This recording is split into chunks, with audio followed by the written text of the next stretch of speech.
प्रिय बंधु, मन बहुत सुना, मन हमारे पास है, मन उसके पास है, मन से काम किया करो, मन नहीं लगता। आखिर क्या करें कि मन हमारा हमारे बस में हो जाए? ऐसा क्या कार्य करें कि मन हमारे बस में हो जाए? हम आखिर क्या करें? लोग पूछते हैं मन को कैसे जीते? मन आपका कोई शत्रु नहीं है। मन आपका, राकेश भाई, कोई शत्रु नहीं है कि उसको आपको जीतना पड़े। जो हमें हमारे शत्रु लगते हैं कमल भाई, अगर यथार्थ में उनको देखोगे तो सबसे बड़े मित्र वही हैं तुम्हारे। जिस मन को हम कह रहे हैं कि मन हमारा यहाँ नहीं लगता है, मन हमारा वहां नहीं लगता है, आखिर उस मन को कैसे जीते? जहां जहां आपको जीतने की आवाज सुनाई देगी, जहां जहां आप जीतने का प्रयास करोगे जय कुमार भाई, आपको वह आपको शत्रु समझना पड़ेगा। जीत किस पे करते हो सैलू भाई? किसको जीतना चाहते हो? आगम उठाकर देख लो, आप इतिहास उठाकर देख लो, हमें लगता है कि वह हमारा शत्रु है, तभी हम उसको जीतने का प्रयास करते हैं। और उन जीवों को जाकर देखो जिनके पास मन नहीं होता है, वह कैसे रहते होंगे? कैसे रहते होंगे? वह मन किस किस को प्राप्त होता है? आचार्य भगवान उमा स्वामी महाराज तत्वार्थ सूत्र में कहते हैं, संजना सामनस कहा कि जो संगी जीव होते हैं उन्हीं को मन सहित अवस्था उनकी पाई जाती है।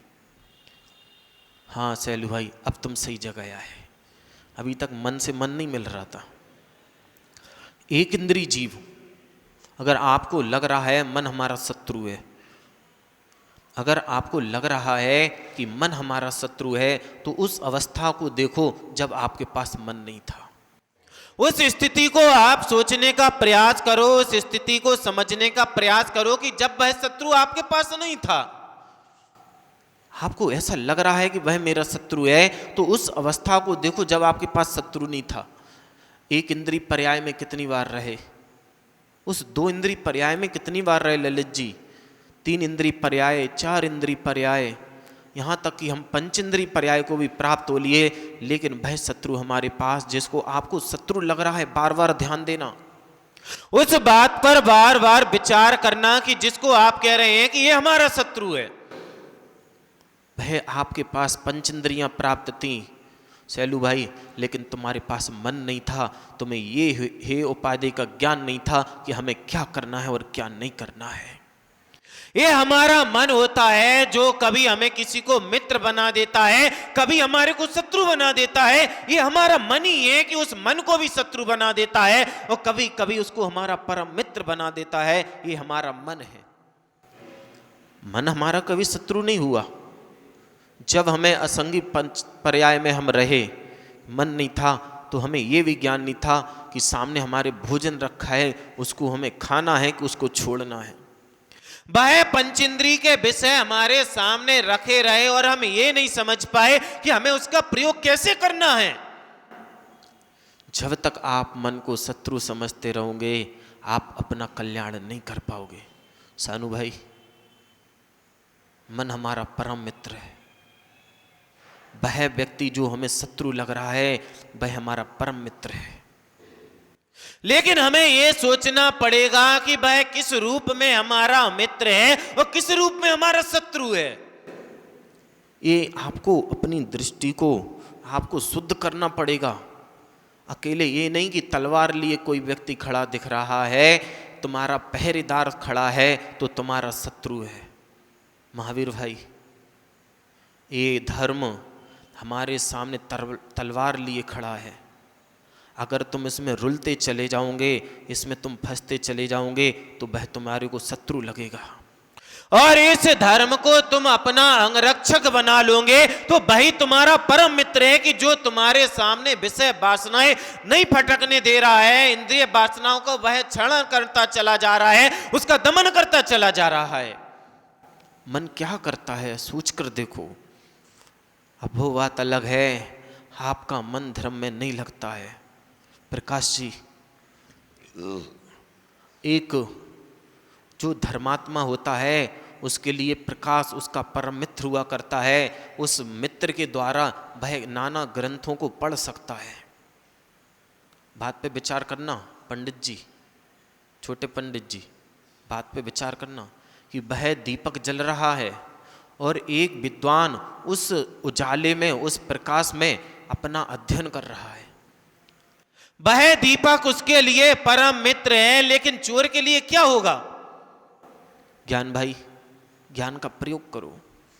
वह दीपक उस चोर के लिए क्या साबित करेगा कि इस दीपक को बुझा दो वरना तुम पकड़े जाओगे। दीपक तो वही है, किसी के लिए मित्र बना हुआ है और किसी के लिए शत्रु बना हुआ है। ये हमारी सोच है कि वह मित्र है कि शत्रु है। और मन ये कहता है कि मन को जीतने का बिल्कुल प्रयास मत करो, मन को जीतने का प्रयास बिल्कुल भी नहीं मत करो। जब जब हम जीतना चाहते हैं, हम ऐसा हो सकता है कि जीतने के चक्कर में हम उसको हार बैठे। घरों में आजकल यही होता है विनोद भाई, यही होता है। हम हर किसी को जीतना चाहते हैं, हम ये नहीं सोचते हैं वह हमारे जीतने लायक है कि जीने लायक है। हम जब जब जिसको जीतना चाहते हैं, नीतिकारों ने कहा है कि अक्सर ऐसा देखा जाता है कि जिन रिश्तों हमारे सम्मान के होते हैं उनको हम मान के द्वारा उनको जीतकर उस रिश्ते को हार जाते हैं। इससे बड़ी पराजय हमारी दूसरी नहीं हो सकती है कि जीतने के लिए हम अपने रिश्तों को हार बैठे हैं। उन रिश्तों को कि जो कभी हमारी जिंदगी हुआ करते थे और जीतने की जिद ने आपको उस रिश्ते से भी दूर कर दिया। तुम जीत तो नहीं पाए, लेकिन जीतने की जिद ने तुम्हारे को चारों खानों चित्त कर दिया। मन हमारा परम मित्र हुआ करता है, इसको जीतना बिल्कुल नहीं है, इसके साथ जीना कैसा है ये हमें समझ में आना चाहिए।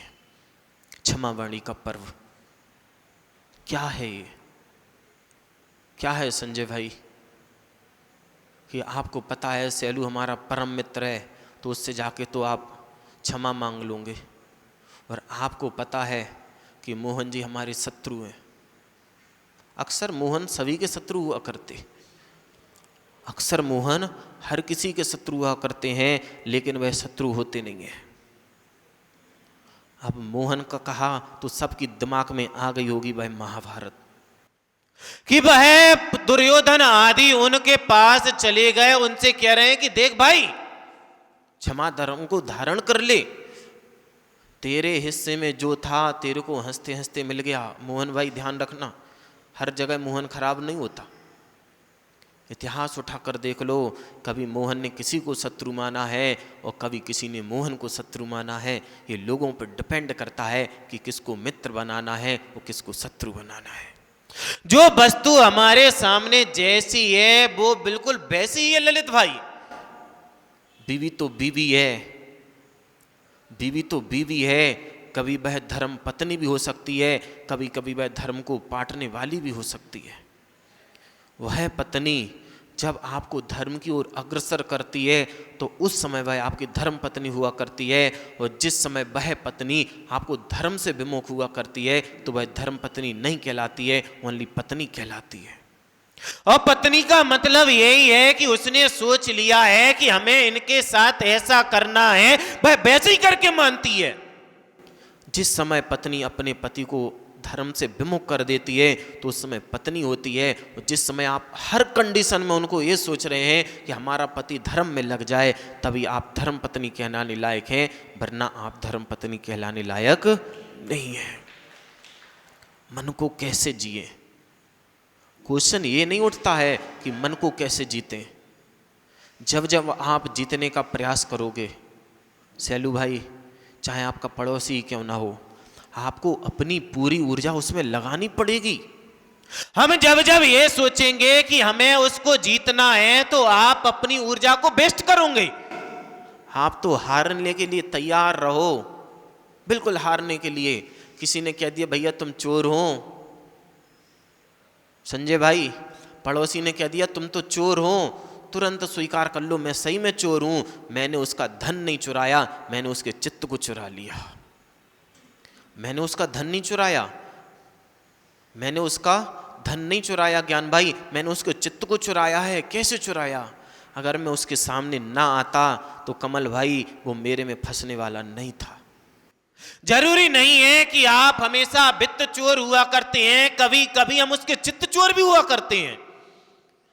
वित्त चोर तो बहुत कम है अशोक भाई, वित्त को तुम अच्छे से संभाल के रखते हो, वित्त के चोरी करने वाले तो कम लोग होते हैं, चित्त को चोर करने वाले बहुत से चोर हुआ करते हैं। अगर उसने मेरे से चोर कह दिया तो गलत नहीं कहा। हम ये क्यों लगाएं कि उसने हमसे पैसे का चोर कहा, कि वस्तु का चोर कहा, कि सोने का चोर कहा, कि उसने हमारा कोई हरण किया, हम ये क्यों सोचें? अगर सभी हम सोच लेंगे तो कुछ तो उसके लिए सोचने को छोड़ दो, कुछ तो उसके लिए भी तो छोड़ दो। हम सारी ऊर्जा उसमें क्यों लगाएं? जितनी ऊर्जा हम अपने को अच्छा साबित करने में लगते हैं, अगर उतनी ऊर्जा हम अपने को अच्छा बनाने में लग दें तो कभी भी आपको कोई व्यक्ति गलत नहीं ठहरा सकता। वह तुम्हारे को गलत ठहराता रहेगा, गलत ठहराते ठहराते खुद तो गलत साबित हो जाएगा, लेकिन तुम्हारे को कभी भी गलत साबित नहीं कर सकता। गुरुदेव हमेशा कहा करते थे, अपने को अच्छा बनाने में सारी ऊर्जा लगा दो, दूसरों क्या तुम्हारे बारे में अच्छा सोच रहे हैं, तुम्हारे बारे में क्या बुरा सोच रहे हैं, इसमें अपनी ऊर्जा बिल्कुल मत लगाओ। ये ऊर्जा जितना तुम अपने आप को अच्छा बनाने में भी लगा सकते हो अथवा ये देखने में भी लगा सकते हो कौन हमें अच्छा कहता है, कौन हमारे को बुरा कहता है, अपनी ऊर्जा तो वही है। अब पैसा तो आपके पास उतना ही है मोहन जी, आपकी माँ ने आपको 1000 रुपये दे दिए, आपकी माँ ने आपको 1000 रुपये दे दिए हैं। अब 1000 में आप चाहें तो कुछ भी कर सकते हो, चाहे आप उससे विष भी खरीद सकते हो अथवा अपने के लिए अपन अमृत भोजन भी खरीद सकते हो।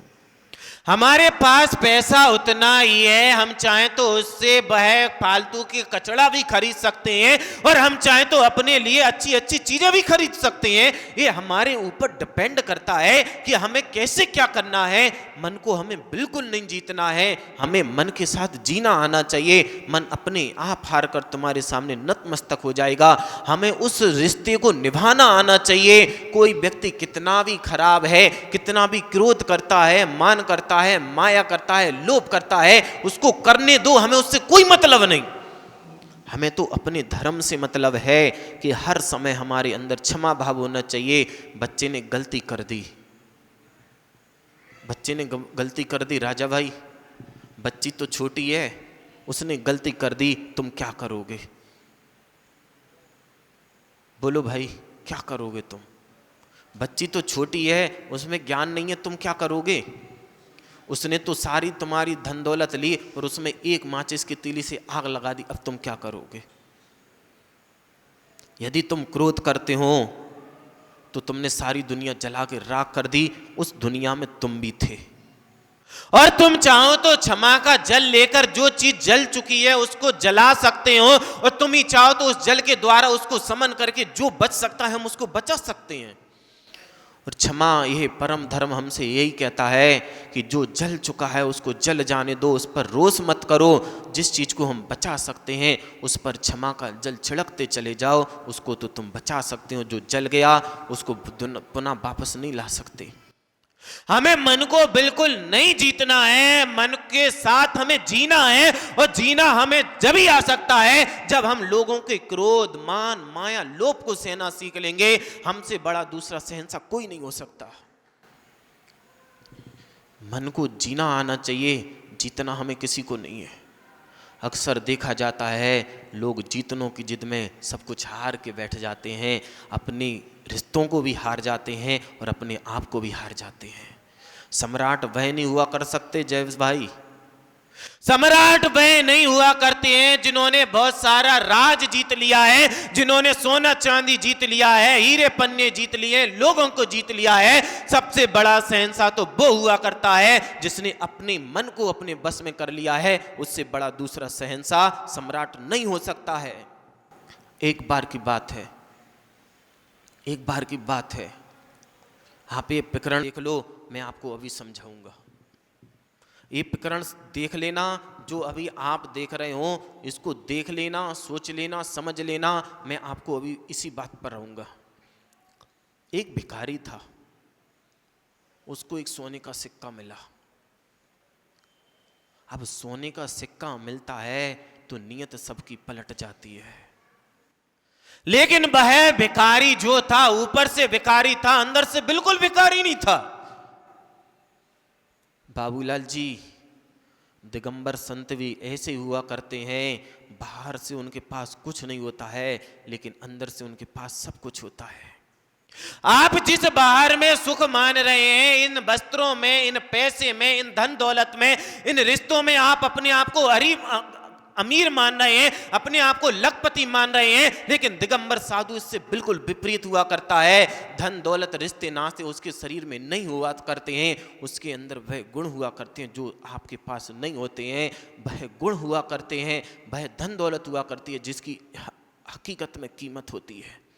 उनके पास दया हुआ करती है, क्षमा हुआ करती है, वह आर्जव गुण हुआ करता है, मार्जव गुण हुआ करता है, सोच धर्म हुआ करता है कि जो व्यक्ति जैसा है हम उसको नहीं बदल सकते। अगर बदलने की फितरत में हम रहे तो हम अपने को भी बदलने बैठ जाएं। हमारा जो स्वभाव है हमें उसको कभी भी नहीं बदलना है। सही सोना वही हुआ करता है जो सोने में जाकर भी अपनी चमक नहीं छोड़ता है। कितनी भी आगी में उसको डाल दो, हमेशा जैसा होता है वैसे ही चमक करता है। और ये सज्जन का भी स्वभाव होता है कि हमारे सामने कोई भी परिस्थिति हो जाए, उस परिस्थिति में जाकर हमें बिल्कुल भी नहीं जलना है। हम जैसे हैं, अगर हम अच्छे निखर नहीं पाए तो कम से कम उस अग्नि हमारे को जला के राख न कर दे। ये सज्जनों का स्वभाव हुआ करता है। लोग कहते हैं कि सामने वाला व्यक्ति ऐसा मिला सैलू भाई, उसने गुस्सा की, हम गुस्सा कर दिए तो क्या हुआ, बराबरी तो किए।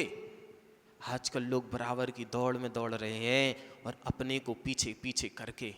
अगर बराबरी करना भी है तो उन व्यक्तियों की करो जो आपसे आगे हैं, वह आपको 2 कदम आगे ले जाएंगे।